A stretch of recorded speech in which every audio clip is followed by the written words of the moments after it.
What's up, y'all? Welcome into the warm-up show here on Grind City Media. I'm Lang Whitaker. He's John Roser, and we are courtside here at FedEx Forum getting you ready for tonight's game between the Memphis Grizzlies and the Sacramento Kings.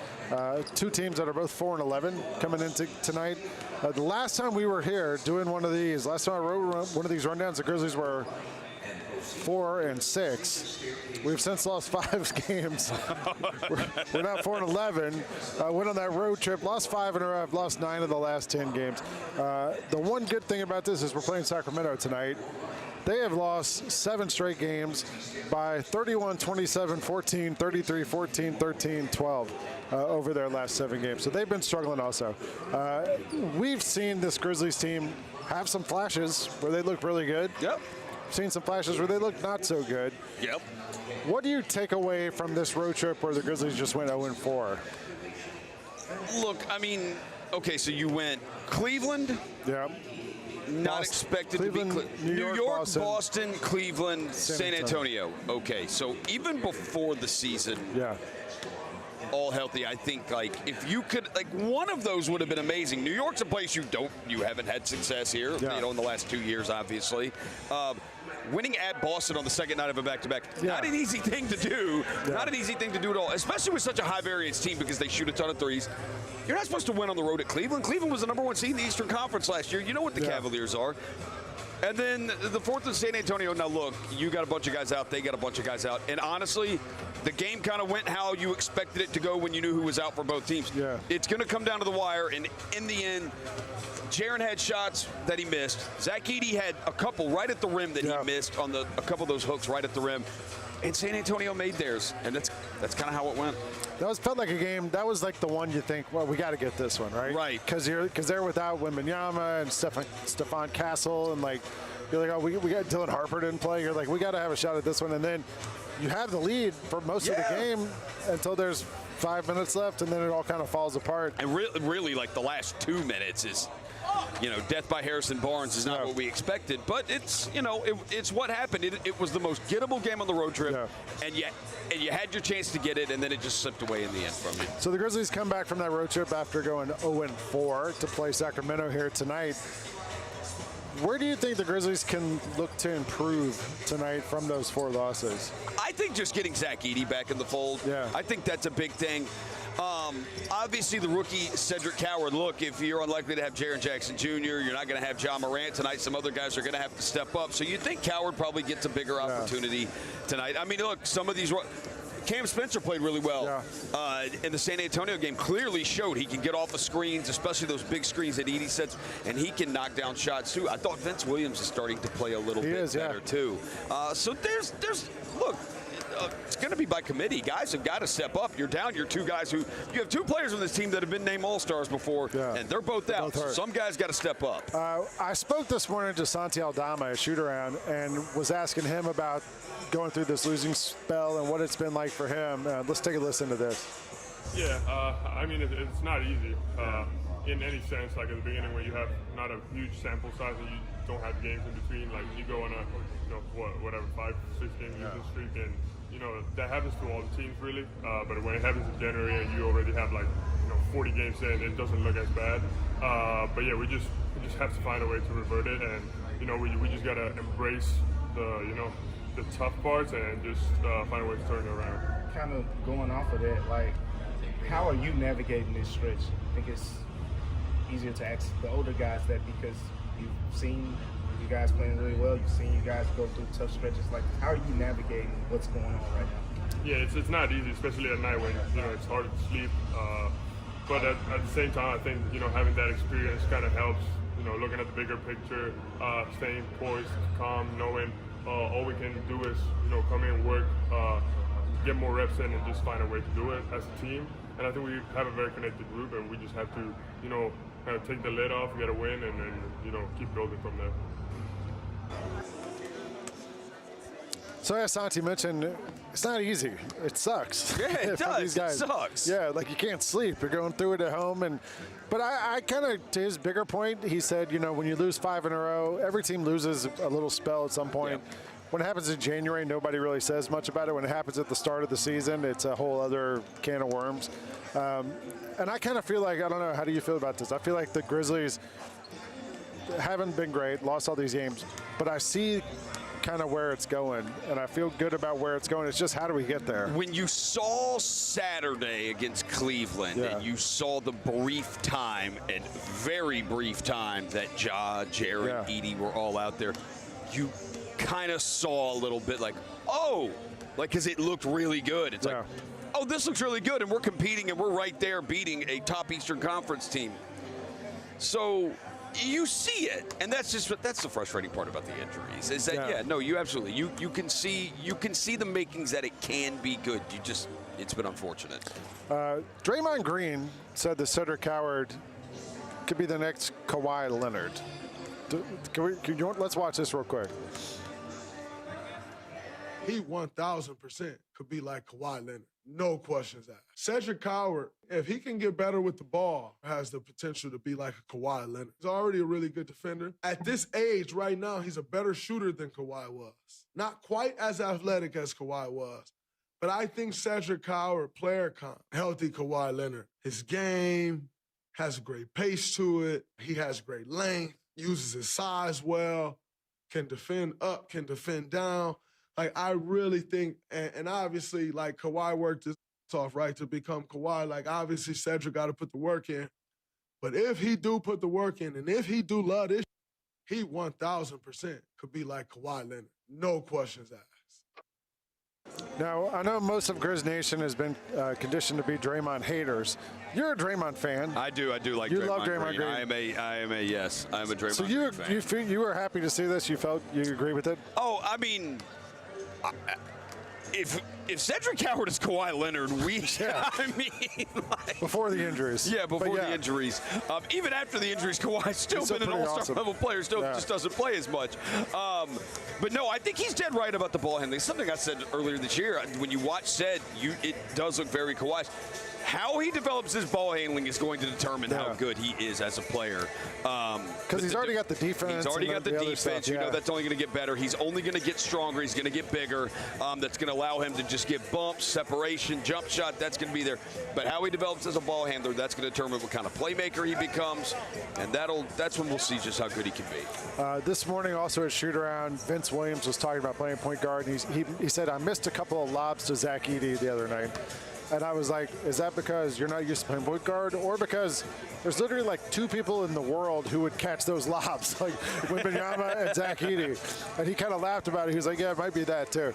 Zach Edey's back, came back on this road trip, and he's only been back a couple games, but he already looks like pretty awesome out there on the court. No, he does. You see the screens he sets. You see how it frees up guys. Even for Jaren Jackson Jr., like when Jaren gets one-on-one situations, he actually gets one-on-one situations. The brief time that we've seen him and Edey out there, he gets one-on-one situations because the other nobody else can rotate over there because you have to account for Zach Edey. He has to be accounted for when he's out there, and if you slide over to help off of him, it's an easy lob unless you throw it way too high. Yeah, well, it's an easy he's behind us right now, warming up, getting some shots up, getting ready for tonight's game. His Purdue Boilermakers are in a close one with the Memphis Tigers. Yeah, we'll see what happens with that one. So he's back. We mentioned earlier Jaren is out. He was listed as doubtful heading into this game tonight, or questionable, one of the two. But Coach Isolo said that he was trending toward not playing tonight with that ankle injury. He also gave us a little update on Ty Jerome. He said that Ty Jerome is going to get evaluated tomorrow, and there'll be some news on that later this week. So hopefully he is close to returning as well. Yeah, you hope so. The Ty thing, considering all the guards are hurt. Right. Maybe someday we'll have all four of our guys. I'll just take like two. Yeah, wouldn't you take like just any of them? Take two. Just give me two of them now. All right, well, we're going to take 2 minutes. Take a quick break.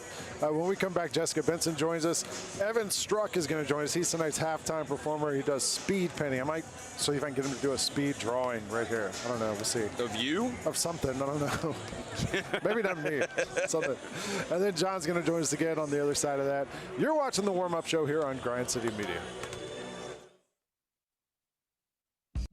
Nate Bargatze. Look, I say a lot of dumb stuff. I try to keep it in front of large groups. Seems to go better that way. Big Dumb Eyes World Tour.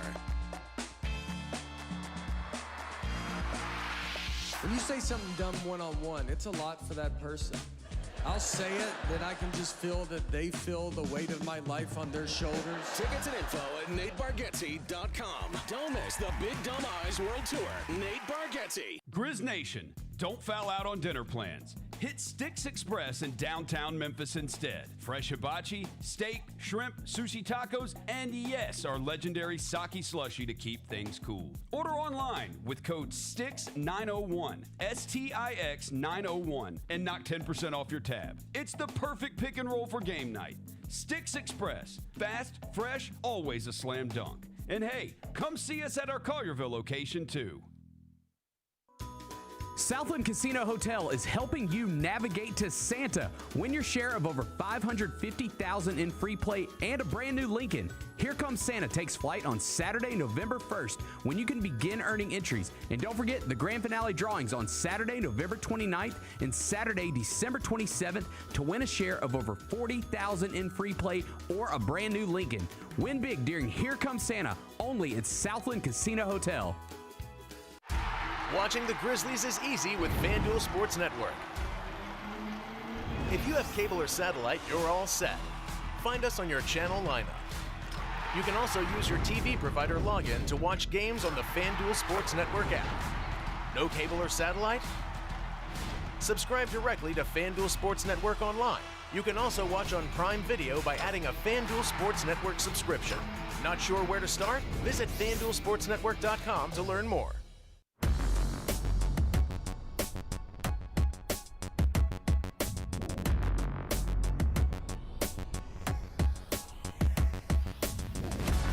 Welcome back to the warm-up show here on Grind City Media. I'm Lang Whitaker. She's Jessica Benson. We are courtside here at FedEx Forum as the Memphis Grizzlies get set to take on the dastardly Sacramento Kings. And Jessica always joins us now to talk about her main character for tonight. Who have you dubbed tonight's main character? Today's main character is Zach Edey.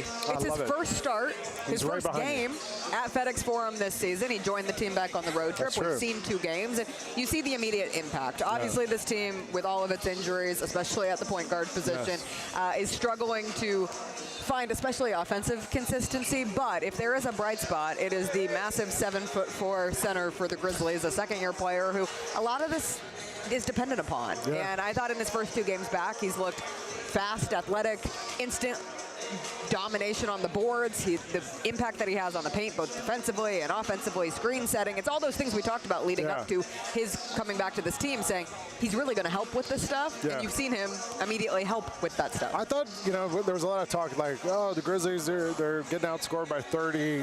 Zach Edey's not going to make a 30-point difference.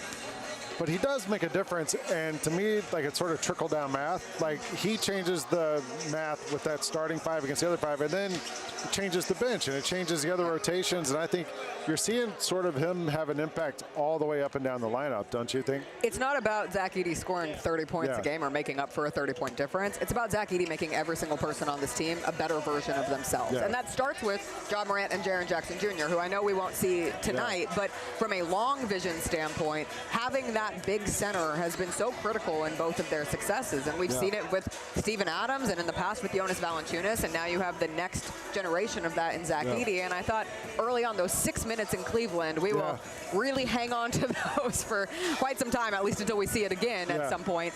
But you saw the vision come to life, and I think from a standpoint of just somebody who makes Ja and Jaren more comfortable and being able to play in their most natural states, that's what Zach Edey does. Awesome. All right, Jessica Benson will be on the call tonight on ESPN 92.9. You can hear her on the double post after the game, and you can catch me with Jessica tomorrow morning on the Jessica Benson Show. It is Friday tomorrow morning. I know you thought today was Friday. For like an hour this morning, I thought it was Friday, and I was handling Friday business on my laptop, and I was like, oh, wait, no. It's Thursday. It's been a week. All right, Jess, appreciate you. We're going to take a quick break. Evan Struck joins us on the other side of this. We just went to the break, and I had a bunch of text messages, one of which was from our buddy Braden Thornberry, former Ole Miss national champion, the golfer, our favorite PGA Tour player, and he said, go look at Lane Kiffin's story. And evidently he put a clip up from our show in his story when we were talking about him, his unbelievable halftime interview during the Citadel game, where he said, wow, Georgia's boat racing Mississippi State. Oh, you want to talk about our game? It was an ultimate troll move. Shout out right? Lane Kiffin tapped in, So I guess man. so anyways, yeah, shout out to Lane Kiffin.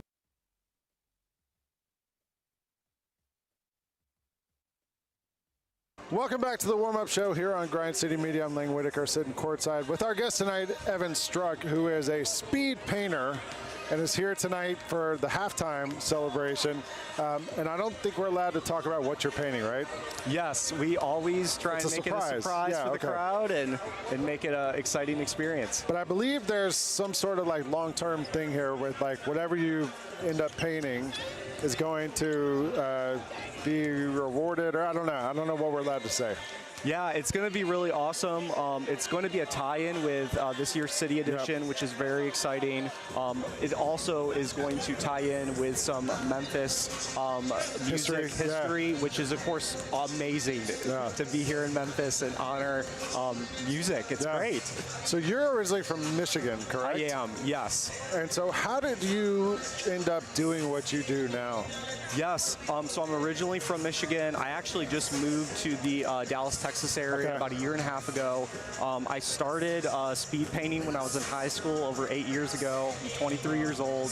I knew that speed painting was what I wanted to do. Here's what you do right here. People can see it. Yes, you can see it. So you knew that's what you wanted to do? It's what I wanted to do. I saw an opportunity to get in the space.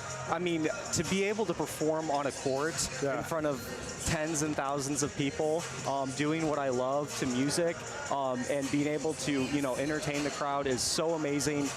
We also work with different charity organizations and corporate events, and just events that want a exciting element of art in their event. Were you always into art, like as a kid? Yes, I was. I had a really amazing art teacher in middle school that really inspired me and kind of gave me that passion for art. And then around my high school years is when I found out about speed painting. I saw it on YouTube. I loved it. I thought it was really special just to be able to, perform your art instead of, putting it in a gallery and having a couple people view it, see it, leave. But for, to perform for halftime for the NBA, you have so many people seeing doing it in front of thousands of people. Yes, it's totally different than maybe it just sits in the corner of some room somewhere and no one sees it. That's very cool. Were you good at art as a kid? Because you said you had a great art teacher, and it made me think if I took art lessons, I'm not sure it would matter very much. Like you must have had some sort of proclivity toward being an artist as a kid, right? Or it's actually crazy. My dad's an art teacher, elementary art teacher, so I think I get a lot of the genetics from him. But I think just the fascination and me, approaching art in my early years is what really made me have a love for it. Especially with speed painting, it's something I'm extremely passionate about, and I hope that people can see that in my artwork. When I'm performing live. I even also make custom paintings for different college athletes, NFL athletes, even some NBA athletes. So it's something I'm just super passionate about. I think I saw Caden Proctor on your IG. Yes. It's crazy. I've had 3 different opportunities to work with 3 different University of Alabama athletes, football athletes this year. I did 2 pieces for him, 2 for Jeremy Bernard, and then 1 for LT Overton, and a ton of other athletes as well. I went to the University of Georgia, so awesome. I'm anti-Alabama, but they're better than us, so what am I going to say? So I brought a pen here. Okay. And I have a piece of paper. And I'm going to try to do a speed painting. Okay. Do you want to coach me a little bit? Sure. So I'm thinking maybe a Grizzlies logo. Yes, that's easy to do. And I know so I get that part. Yep. Did you do the eyes first, or when you're doing a person? Eyes are normally the last thing. Okay. I kind of. So what do you do? You do the head shape, or? I start with kind of the shapes in the middle. So if you can kind of maybe start with the nose. I'm trying to think. So there's a logo. I can see the logo up to the left or up to the right of me. I'm just gonna draw a bear. Yeah. So do the nose. Do a line straight above the nose. Like that. Yep. Do a line to the right, kind of like swing that. up, and then do it on the other side. Like this. Yep, like that. And then we're gonna connect, like bring a line like down, yep, like that way, and then I don't know. I think I know what you're saying, like this more. Yeah, like that. Yep, like that. You got the eyes. Now do the ears. Yep, do the ears. You do that on the other side, and then we want to kind of bring the structure together. This isn't terrible, actually. And then I think I think the logo has some teeth to it. Yeah, it has the like nose that. is sort of cut off. Yeah. All the logos there are cut off. I know, all the logos. It's just eyes and noses and that's stuff. where, especially with speed painting, you have to go by memory. I know. So you have to use your mind, all your years of knowing the I should not be trying to get on your corner. This is your thing. This is what you do. If people want to find you online, how do they do it? The best way to contact me if you're interested in booking me for an event would be my website, evanstruckspeedpainting.com. Okay. And then I post so much on my Instagram, Evan_Struck_speed painting. All right, and you're going to be on the road doing this, I'd assume, for the next few months, years, yes, who knows? We'll see. I'm approaching my 9-year month in April, which is insane to say at 23 years old. But I'm hoping there will be more halftime opportunities in the future. We're actively booking some future shows. But of course, it's great to be back. I was here last year. I remember. For celebrating the Vancouver history of Memphis, and of course, it's going to be an awesome night tonight. Awesome. All right, check out Evan online. Check him out at halftime tonight once you get in here, and maybe you'll have a chance to get some of his artwork down the road. We're going to take a quick break. We come back. John Roser joins me. You're watching the warm-up show here on Grind City Media. Memphis. Monday Night Raw returns with non-stop action, unmatched energy, and the superstars you love. We don't get mad, we get even. We don't go home till we beat them. This is our time, we ain't leaving. Give me the crown undefeated. Witness the moments you'll never forget. Monday Night Raw, Memphis. Monday, February 16th. Tickets and ringsider packages on sale next Friday. Now that's the new edition way. I feel like there's another level we can take it to. What you think, Mike? 2 steps ahead of you, Slick. What's good, bro? What you doing, man? I'm in. Woman, you don't even know what I'm getting ready to ask you. Here's the vision. All 3 of us on the same stage every night. Gonna be crazy. No barriers, no separation. It'll be like 9 kings and a queen. The next level starts now. Jeff Dunham, Artificial Intelligence, his all-new tour. You're the other white meat. How can you be so smart on one hand and so stupid on the other? Well, you're half of it. I realize I could have avoided all this years ago with one simple word. I do not. Silence! Don't miss a Memphis. Friday, April 10th, FedEx Forum. Tickets on sale Monday, September 29th at jeffdunham.com. The long goodbye begins. A very special evening with Journey. Final Frontier Tour.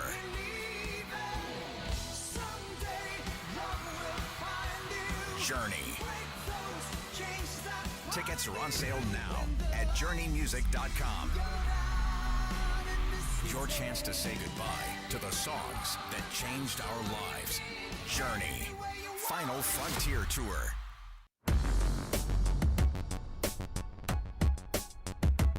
Welcome back to the warm-up show here on Grind City Media. I'm Whitaker. He's John Roser. We are courtside at FedEx Forum where the Grizzlies are getting ready to take on the Sacramento Kings. We got to get off this schneid that the Grizzlies have been on. Tonight's a chance to do it. Like we always do at this time, we're going to go around the NBA and look at some stories, things that are being talked about around the NBA. I'm excited about this. I like these 3 right here. Yeah. So we're going to start with a podcast where everything starts these days. Michael Porter Jr. and Lonzo Ball were on a podcast together, which is already a bad start. I've already retweeted something that they talked about on the podcast, and it's gotten, So Lonzo Ball said if he was in 9th grade, he could dominate the WNBA is the short of it. Michael Porter Jr. had his own take on it. But the math doesn't really add up because he said he played against Sophie Cunningham, but she's only 2 years older than him. The math doesn't math. Yeah, right. But Lonzo, it's a long answer. He basically said that in 9th grade I was over 6 feet tall and I could dunk. Nobody in the WNBA was doing that. Do you think he had any chance of dominating in the WNBA as a ninth grader? Lonzo Ball? Yes. Yes. Dominating? Yes. Because here's the thing. Okay. There's levels to this, right? Right.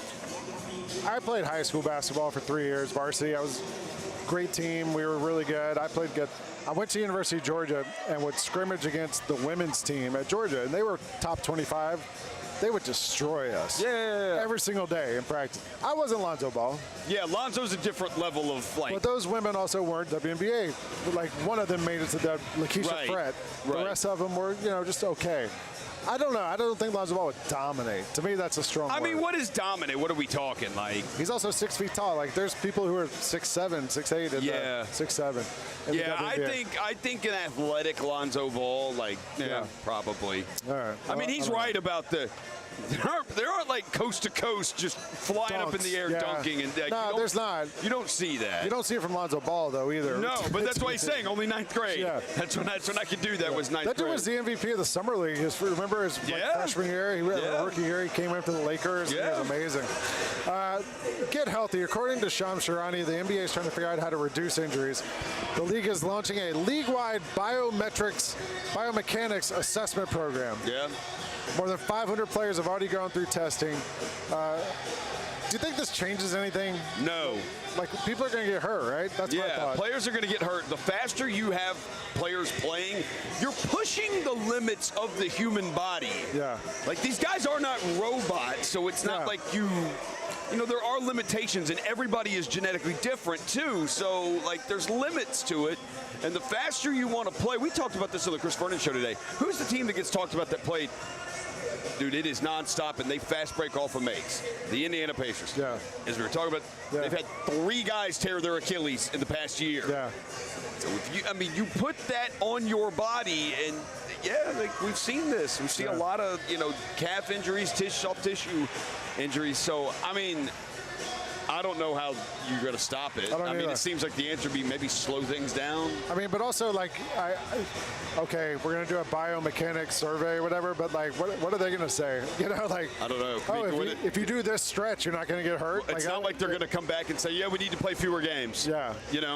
So, I don't know. But I don't know if they're going to – I don't think we're going to solve anything, but I do think, let's keep looking into it. Maybe we can figure out some ways to mitigate it a little bit. You got to do your due diligence, and you've got to look into it. Like there's no doubt about it. Devin Booker's Book 1 shoe has been out for a while, and it was pretty well received. Lots of NBA players wore it. Not so many just regular people wore it off court. It was kind of the Book 2 got announced this week. I haven't seen this. So I want to know what you think about this. I'm excited about this. These are the Book 2s. It takes inspiration from the Air Force One, from the Spiridon, and a couple other shoes that he liked a lot. Those are the first 2 colorways, orange and black, Suns colorways. But the Book 1 had about 50 different colorways, so I'd assume there's a lot more coming with this. I don't know. Would you wear these? Yes. So I love the Book 1s. I love, and I know a lot of people trashed them at first, but now you've seen a lot of people wear them. And I think the thing about them is Jock Landale wears them. You can wear them as a basketball shoe, and you can wear them as a walking around shoe. They're with jeans. They are very minimalist. A very simple design. I'm down with those. I think they kind of look the exact same as the ones. But they're pretty similar. Very similar, yeah. It's just a pretty generic shoe with the Nike swoosh on it. All right, give me one matchup to watch tonight in this game. Oh, I think the Cedric Coward, Vince Williams against the DeMar DeRozan, Zach LaVine. I think that's it. And I also, their bench is going to get numbers with Schroeder coming off. Yeah. So who's going to come off the Grizzlies bench and produce too? Hopefully the Grizzlies can put up a lot of points. Their bench is number 1 or 2 in the NBA. And they got Monk too. Yeah. All right, so we're going to sign off. The Grizzlies for one game in Dallas. They're back here Monday night. Rosa will be with you for the Nuggets game. Catch the game tonight on FanDuel with Rob, Pete, Brevin, and Chris. On the radio, 929, Eric, Jessica, and Elliot. And the double post afterwards with John Roser, Jessica Bennett, and Bennett Doyle. And you. And me. So, for all of us, go Grizzlies. We'll see you again here later on. He's Roser, I'm Lang.